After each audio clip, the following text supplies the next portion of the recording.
मैं डॉक्टर महेश कुमार पालीवाल, सहायक आचार्य रसायन विज्ञान, राजकीय कन्या महाविद्यालय चोमू। आज हम बीएससी पार्ट सेकंड की थर्मोडायनेमिक्स फर्स्ट का सेकंड पार्ट हम पढ़ने जा रहे हैं। जैसा मैंने आपको पिछले क्लास में बताया था कि नेक्स्ट क्लास में हम ऊष्मागतिकी का प्रथम नियम पढ़ेंगे। आज हम ऊष्मागतिकी का प्रथम नियम पढ़ते हैं। इसके अनुसार ऊर्जा को न तो उत्पन्न किया जा सकता और न ही नष्ट किया जा सकता। यद्यपि ऊर्जा के एक रूप को उसके दूसरे रूप में परिवर्तित किया जा सकता है। Means energy can not be created, can not be destroyed, but it can be converted into the one form to another. इसका दूसरा जो परिभाषा है हम ऊर्जा संरक्षण के नियम के अनुसार भी दे सकते हैं, जिसके अनुसार ये होगी कि ब्रह्मांड की ऊर्जा जो कुल ऊर्जा जो होती है वह निश्चित होती है। और दूसरी प्रकार से हम इस प्रकार भी इसकी परिभाषा दे सकते हैं, किसी भी प्रक्रम के बाद तंत्र व पारिपार्श्विक की कुल ऊर्जा परिवर्तन का मान शून्य होता है। मतलब बात वही हो गई कि तंत्र और पारिपार्श्विक की जो ऊर्जा होती है वही ब्रह्मांड की कुल ऊर्जा है। अतः हम इसको अलग अलग रूप में इस प्रकार से बता सकते हैं। अब हम ऊष्मागतिकी के प्रथम नियम का गणितीय रूप पढ़ते हैं। इसके अनुसार हम देखते हैं, माना कि एक तंत्र है। पहला मैंने आपको बताया तंत्र किसे कहते हैं। तंत्र मीन्स जो ब्रह्मांड का वह भाग जो हमने हमारी स्वेच्छा से अध्ययन के लिए चुना है वह तंत्र कहलाता है। तो हम बात करते हैं उस तंत्र की। माना कि एक तंत्र है जिसकी आंतरिक ऊर्जा U1 है तथा वह Q ऊष्मा ऊर्जा को अवशोषित करता है। तो इस तंत्र की आंतरिक ऊर्जा जो होगी वह U1 प्लस Q के बराबर हो जाएगी। माना इस तंत्र पर W कार्य किया जाता है जिससे तंत्र की आंतरिक ऊर्जा U2 हो जाती है। अतः हम डायग्राम के रूप में ऐसे बता सकते हैं कि तंत्र की प्रारंभिक ऊर्जा जो है, प्रारंभिक आंतरिक ऊर्जा जो है U1 है, उसने Q1 ली तो आंतरिक ऊर्जा जो हो जाएगी वह U1 प्लस Q हो जाएगी। माना उस पर W कार्य हुआ तो आंतरिक ऊर्जा U2 को हम अंतिम अवस्था में निम्न समीकरण द्वारा बता सकते हैं। U2 बराबर U1 plus Q plus W के बराबर हो जाएगा। अब हम U1 को इधर ले आएंगे तो U2 minus U1 is equal to W plus U2 minus U1 is equal to Q plus W हो जाएगा। अब U2 माइनस U1 को डेल्टा U लिख सकते हैं। Delta U is equal to हो जाएगा Q प्लस W, और ये हमारे पास समीकरण 1 प्राप्त हो जाएगा। और ये समीकरण तब प्राप्त होगी जब तंत्र पर कोई कार्य हो रहा हो तो। अब हम बात करते हैं आंतरिक ऊर्जा में परिवर्तन यदि तंत्र पर कार्य किया गया हो, मतलब तो हो जाएगा अवशोषित ऊष्मा प्लस तंत्र पर किया गया कार्य। यदि तंत्र द्वारा कार्य किया जाएगा तो W की वैल्यू माइनस हो जाएगी। मतलब मैंने आपको जैसे पहले बताया, अगर तंत्र पर कार्य हो रहा है तो उसकी जो होगा साइन होगा वो पॉजिटिव होगा, और तंत्र द्वारा कार्य किया जाता है तो साइन जो होगा नेगेटिव होगा। अतः हमें समीकरण 1 व 2 निम्न अनुसार प्राप्त हो जाती हैं। Delta U is equal to Q minus W। समीकरण 1 व 2 ऊष्मागतिकी के प्रथम नियम के गणितीय रूप हैं।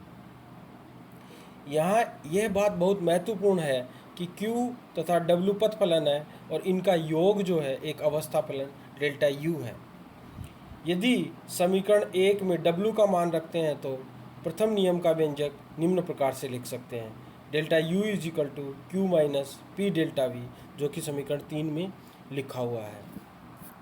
जब तंत्र में अनंत सूक्ष्म परिवर्तन हो रहा हो, यानी कि उत्क्रमणीय परिस्थितियाँ हो, तो समीकरण 1 जो है उसको निम्न प्रकार से लिख सकते हैं। du is equal to delta Q plus delta W, या du is equal to DQ plus DW। Delta को D मान लिया जाता है। अब हम बात करते हैं ऊष्मागतिकी के प्रथम नियम का यथातथ अवकलज रूप, एग्जैक्ट डिफरेंशियल फॉर्म में फर्स्ट जो नियम है थर्मोडायनेमिक्स का, फर्स्ट लॉ है, उसको कैसे लिख सकते हैं। जैसा मैंने आपको बताया है कि पहले हमने जो है ऊष्मागतिकी के प्रथम नियम को du is equal to delta Q plus delta W के अवकलन के रूप में लिखा है, जिसमें du तो एक यथातथ अवकलज है, एग्जैक्ट डिफरेंशियल है, जबकि delta Q plus delta W जो है इन एग्जैक्ट डिफरेंशियल है, क्योंकि डी क्यू और डब्ल्यू दोनों ही पथ फलन है। ऊष्मागतिकी के प्रथम नियम को एग्जैक्ट डिफरेंशियल रूप में प्राप्त करने के लिए डी यू को ऐसे चरों से संबंधित करेंगे जो अवस्था फलन हो। उदाहरण के लिए ताप, दाब व आयतन। यदि उपरोक्त तीनों चरों में से यानी ताप, दाब व आयतन में से किसी एक चर माना v आयतन को स्थिर करें तो तंत्र की आंतरिक ऊर्जा शेष दो चरों पर p व t पर निर्भर कर देगी, अर्थात u is the function of p and t, यानी दाब और ताप का फंक्शन हो जाएगा आंतरिक ऊर्जा। उपरोक्त समीकरण को अवकलित करने पे हमारे पास समीकरण एक प्राप्त होगा, जो ये होगा D U is equal to D U upon D P T D P plus D U upon D T at constant P D T. यहाँ पर D U D P at constant T एक आंशिक अवकलज है जो स्थिर ताप पर दाब के साथ तंत्र की आंतरिक ऊर्जा में परिवर्तन को दर्शाता है, तथा D you delta T at constant P D T एक आंशिक अवकलज है जो स्थिर दाब पर ताप के साथ तंत्र की आंतरिक ऊर्जा में परिवर्तन को दर्शाता है। इसी प्रकार से यदि दाब को स्थिर करें तो तंत्र की आंतरिक ऊर्जा शेष दो चरों पर यानी आयतन व ताप पर निर्भर करेगी, अर्थात u is the function of v and t। उपरोक्त समीकरण को अवकलित करने पर हमारे को निम्न समीकरण प्राप्त होगा D U is equal to D U upon d V at constant T d V plus D U upon D T at constant V d T. समीकरण 2 हमारे को प्राप्त हो जाएगा।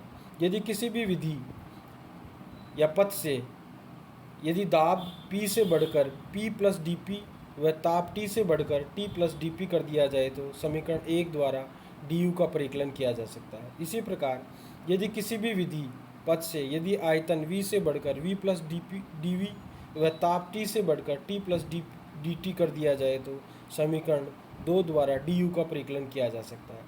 अतः समीकरण 1 व 2 के समस्त अवकलज यथातथ एग्जैक्ट हैं, इसलिए ऊष्मागतिकी के प्रथम नियम को यथातथ अवकलज रूप है। यही एग्जैक्ट डिफरेंशियल फॉर्म है फर्स्ट ऑर्डर की।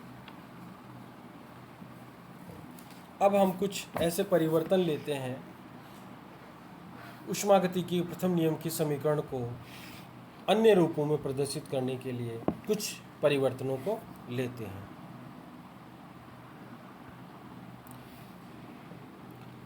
जैसे d U is equal to Q plus W को हम अगर निम्न रूप में लें, यदि हमारे पास केस फर्स्ट हो समतापीय अनुत्क्रमणीय परिवर्तन के लिए प्रथम नियमानुसार d U is equal to Q plus W हो जाएगा।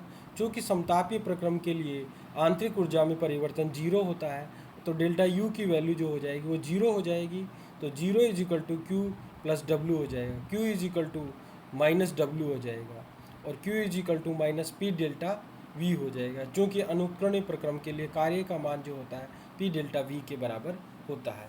अब देखिए हम सेकंड कंडीशन में आते हैं समतापीय उत्क्रमणीय परिवर्तन के लिए। समतापीय उत्क्रमणीय परिक्रम में उत्क्रमणीय जो प्रक्रम होता है उसमें डेल्टा यू की वैल्यू 0 हो जाएगी। अतः हमारे पास समीकरण delta U is equal to 0 बराबर क्यू प्लस डब्ल्यू हो जाएगा, Q is equal to minus W हो जाएगा। अब हम जो उत्क्रमणीय परिवर्तन मान है वो यहाँ पर रख देंगे, तो क्यू बराबर हो जाएगा minus 2.303 NRT log VF upon VI। अब तीसरे कंडीशन में हम बात करते हैं रुद्धोष्म परिक्रम के लिए या रुद्धोष्म परिवर्तन के लिए। रुद्धोष्म प्रक्रम के लिए डेल्टा क्यू का मान 0 होता है या क्यू बराबर 0, अतः delta U is equal to 0 plus W हो जाएगा, तो डेल्टा यू बराबर डब्ल्यू हो जाएगा। इसी प्रकार से हम सम आयतनीय परिवर्तन के लिए लेते हैं। प्रथम नियम के अनुसार क्या होता है, delta U is equal to Q plus W होता है और यहाँ पर डब्ल्यू बराबर पी डेल्टा वी होता है और सम आयतनीय प्रक्रम के लिए डेल्टा वी बराबर 0 है। अतः delta U is equal to Q minus P into delta V is equal to 0 हो जाएगा। अतः delta U is equal to Q V हो जाएगा या क्यू वी हम लिख सकते हैं। क्योंकि अब हम बात करते हैं नेक्स्ट चक्रीय परिक्रम के परिवर्तन के लिए।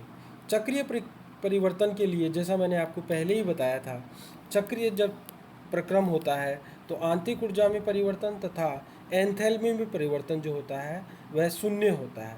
अतः हम यहाँ पर डेल्टा यू की वैल्यू जो है वह जीरो रखेंगे। तो delta U is equal to zero रखने पर हमारे पास हो जाएगा क्यू प्लस डब्ल्यू, तो हमारे पास Q is equal to minus W हो जाएगा।